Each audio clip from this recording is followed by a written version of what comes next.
படகு இல்லாததுனால வேகமா எதையும் செய்ய முடியல. நாங்க திட்டம் போட்டதை விட அதிக நேரம் எடுக்குது. உணவு குறைவா இருக்கிறதுனால நாங்க அதை சேமிக்க வேண்டியிருக்கு. அதனால இன்னைக்கு எங்க பைட்டை சாப்பிட போறோம். நான் பெரும்பாலும் இந்த ஸ்லைம நீக்கிடுவேன், ஏன்னா அது உடம்ப பாதுகாக்க ஒரு ஸ்லைம் லேயரா இருக்கும். அதுதான் தண்ணியில இது வழுக்கிட்டு போக உதவும். இது ரொம்ப வழுவழுன்னு கொழு கொழுன்னு இருக்கும். சாப்பிடுறதுக்கு அவ்வளவா நல்லா இருக்காது.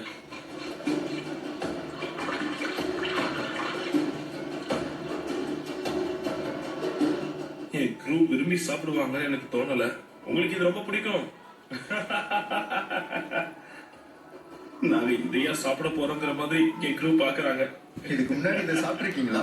யா, இது நல்லா இருக்கும்.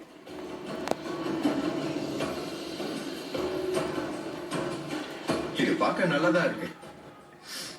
ஆமா, சூப்பரா இருக்க போது. பக்காவா வெந்துருச்சு.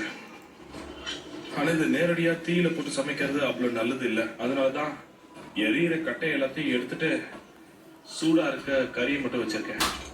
பிரமாதமா இருக்கு.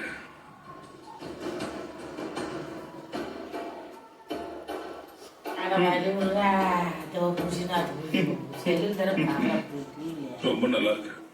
இது ஒரு ஸ்விவர் கூடவே ஒரு ஃப்ளோரோ கார்பன் லீடரும் ரன்னிங் லைனோட இணைக்கப்பட்டிருக்கு. இது கிட்டத்தட்ட 20 கிலோ எடை கொண்ட பிரேடர் லைன்.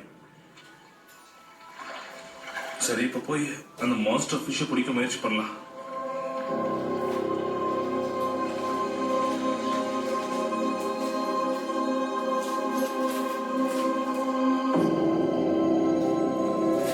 நான் இப்போ ஒரு சரியான இடத்தை கண்டுபிடிச்சிருக்கேன். ஆழமான தண்ணிக்கு சரியான ஒரு பெரிய மணல் கரை. இறை இந்த சரிவுகளுக்கு பக்கத்துல சேரும். அது பிரெடேட்டர்ஸை ஈர்க்கும்.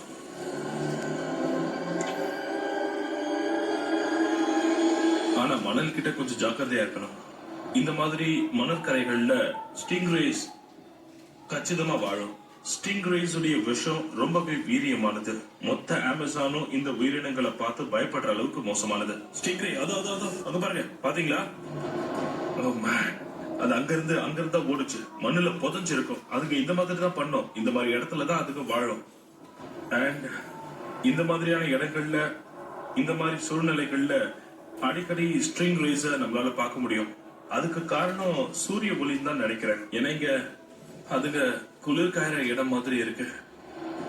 இந்த இடத்துல நடக்கும்போது நான் ரொம்ப ஜாக்கிரதையா இருக்கணும். ஸ்டிங்கரே மேல நான் கால் வச்சிடக்கூடாது. அது ரொம்ப ஆபத்து. உள்ளூர் வாசிகள் இந்த உயிரினத்தால கடிப்படுறதை விட செத்து